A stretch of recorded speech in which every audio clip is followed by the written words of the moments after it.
Good morning. Good morning. We're back We are. for another episode of Expandable. So let's talk about something we've been talking about kind of behind the scenes a little bit, and I thought it would make for a good episode, and that is change. Lots of changes have been happening behind the scenes, and they always are in our businesses. It's not anything, new, but somehow there's always something new. Yeah. So I thought this would be a good topic for business owners that are looking for growth. And that is, it's never a good time for change. It's never a good time to change. Oh, you can think of any reason not to change. Right.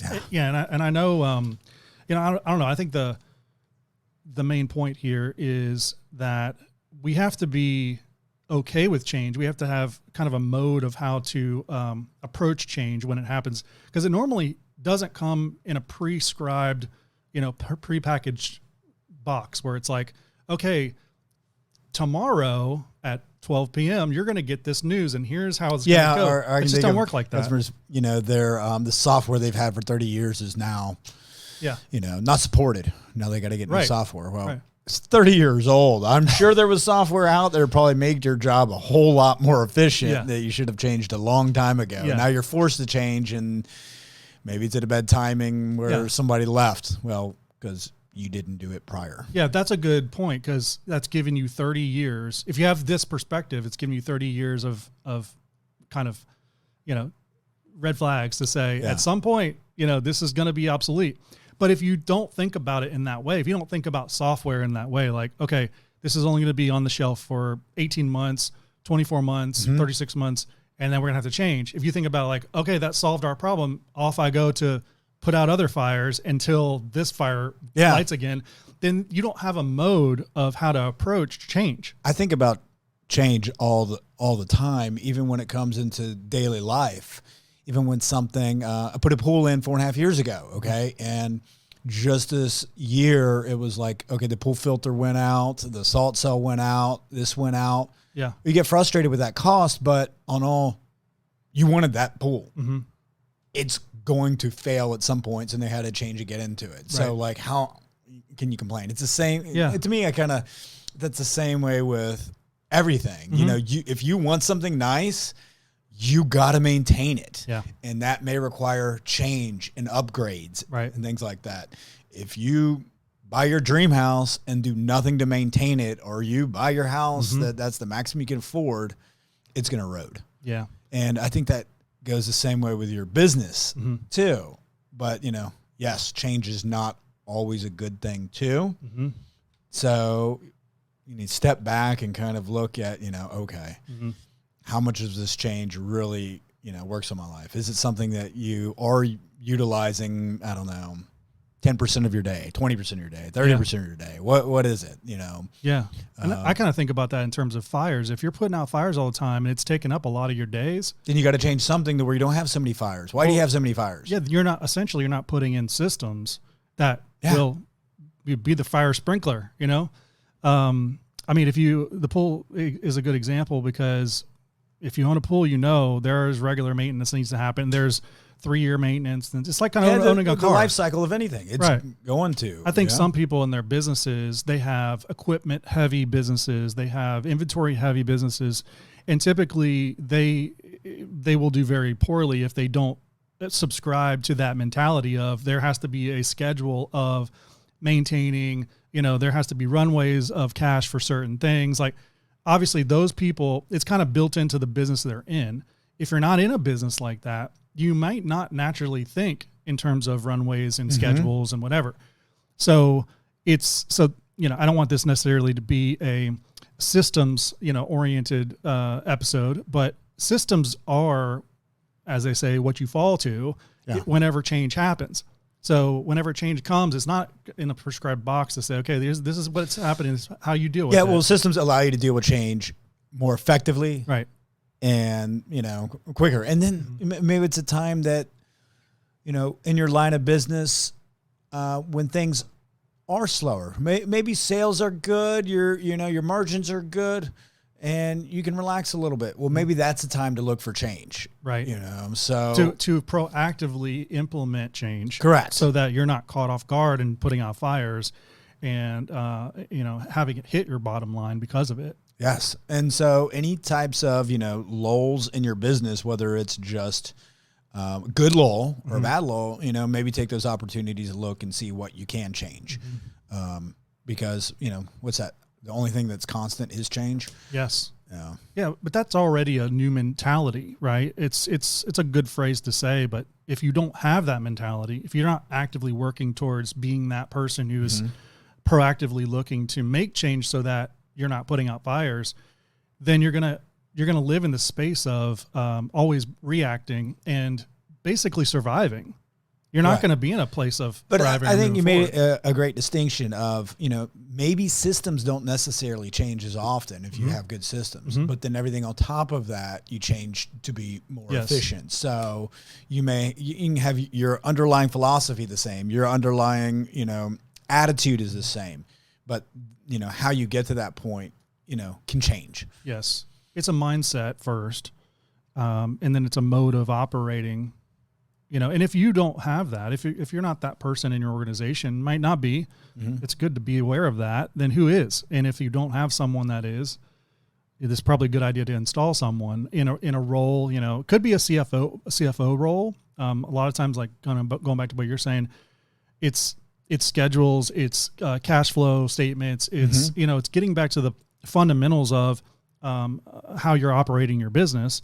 And a lot of that can come from the CFO, the financial person. Yeah, and in there and that aspect, there shouldn't be any change. You should always operate hopefully in the black. You should always operate within profits. Right. But there's going to be change on how you operate in profit. Right. So recently, and kind of why this brought to my mind was you've had a change that's come, out of the blue in your business. I mean, you don't necessarily have to speak to it specifically, but I think it would be good to relate that to this audience. Is something new has come down from a federal level. Oh, it's disrupted your business a little bit. Absolutely. Well, it's really disrupted my customers mostly, which in turn disrupts us. So it's a chain effect, and it's out of your control. Oh, it's going to happen regardless. So and I'm thinking, well, over the years, how many times businesses have been affected of a change in a state law? And that is going to happen, and you have to be in the position to operate. You can't violate laws, but you need to be in a position to either you need to have another plan and change immediately. You're forced to change. Which means you have to know your business. You absolutely. And you have to know your customer. Yeah, because if you don't know either one of those, you're kind of lost. Let's face it. People with the law put the laws in place are not practitioners of the laws that they are doing. Yes. And I've spoken to several of the people that voted on the laws, and they flat out don't know all the consequences that are going to happen by the laws in play. And so until the law is enacted, a lot of times, then that's where they look for public feedback or outcry, and then they change it after the fact, which is horrible because during that time, when laws are in place, really, truly, you're affecting law-abiding citizens. You're not affecting the ones that are going to do it behind the scenes anyway. That's right. So it is, it's very tough, but you've got to be in a position. I don't care what industry you are in. There potentially could be laws that affect your industry greatly at some point. Yeah. So, well, what I thought was cool about the way you approached it, it demonstrated that you have this mindset of change, like you're looking for change and you look at change as opportunity. You don't shy away from change or think, okay, this change came, it's out of my control. And so what was me? I can't really do anything about it. This one, I'm approaching on several fronts because, there's things that are out of your control. In control, you can speak your mind. You can talk to your local representative and say, hey, here's how this bill is going to affect. Let me walk you through it's going to affect because I know this industry. We know this. And, they'll listen to you.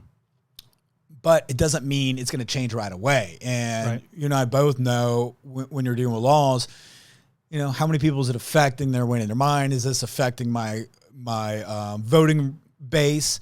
And then 2, if I oppose this and I'm not part of the populace, then is this going to hurt my other chances of passing a bill that I'm really passionate behind? That's right. So, I've got to approach this on both fronts. Speak the mind to hopefully get this, part of the bill changed. Well, and educate is what you're saying. Educate, really. Educate them. Educate, on hopefully it changes. Meanwhile, build a plan in order to continue on with this regulation.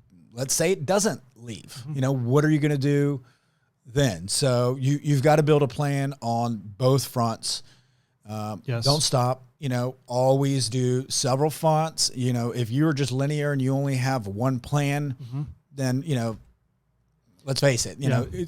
Everyone has an end goal, but how you get there is going to change a million times by the time you get there. Yes. Part of me, that's the excitement of getting there. Because Yeah. once you succeed, you end up being bored anyways. And yeah, exactly. So, and again, I think some people are wired that way and some people aren't. So being aware of who you are, if you don't like change, well, then your place in the organization might need to change. It might need to be a little bit different and have someone that is okay with change be maybe, president, CEO, or whatever. And you want to be an entrepreneur, you better be used to change. You almost have to like it. You almost have to be wanting it. But to me, some of the best what was it? I can't even saying, necessity is the mother of invention. It is true. It is when your back's against the wall and you're forced, I can't do it that way because I can't violate. I can't break a statute. I'm not going to do this way. So, there's always another way, either over it, through it, around it. Yeah. And figure it out. Yeah. So what I thought was cool is how you approached it, again, without getting into specifics. But that was tough because my first reaction wasn't that way. And then, you always, okay, you got to take a step back. The players, what if it doesn't? Is that the end of the world? How can you add value? How can you do this? And really take a step back and look at, all aspects of it. Yeah. Yeah. And the solution, as you're kind of currently walking through, right? You're trying different things, really came on the back of really knowing your customer and knowing your business. So you knew how it's affecting the customer and the things that they're going to need to know and do in the coming weeks and months and years, and knowing how flexible you are as a business to adapt and provide more value for them. So those two things I think are just huge factors to know as change comes in business, is the more you know your business, the more you know all the rabbit trails of how, going back to the software. Yeah. Everybody's got software. Well, if you have a mindset about software and you put it on a systematic type of flow, well, you're saving yourself a lot of headache. That's just software. And even too, everybody profiles people when you meet and companies that you meet. And I've met companies over the years, and then you find out what software they are using or this. It kind of gives you an insight of their mind, like, yes, they're willing to go through that. Are you kidding me? Or, and you may sign up with a certain software, a certain provider or vendor, and they just were fantastic sales, and then their operations support after the fact is complete garbage. What did you do after that? Yes. And that's a great point. Yeah. We've had that happen. Yeah. We're dealing with that now in some aspects of the business. There's going to be plenty of vendors over time that they were great, management changed, and now they're horrible, and you've got to do something about it. Or they sold you something that they said one thing and they're doing another, which is kind of on you to do the homework about how it's going to be executed or deployed inside your organization. You have to know your business in order to know how it's deployed. So it's not just learning from the salespeople. We've talked about that here many times.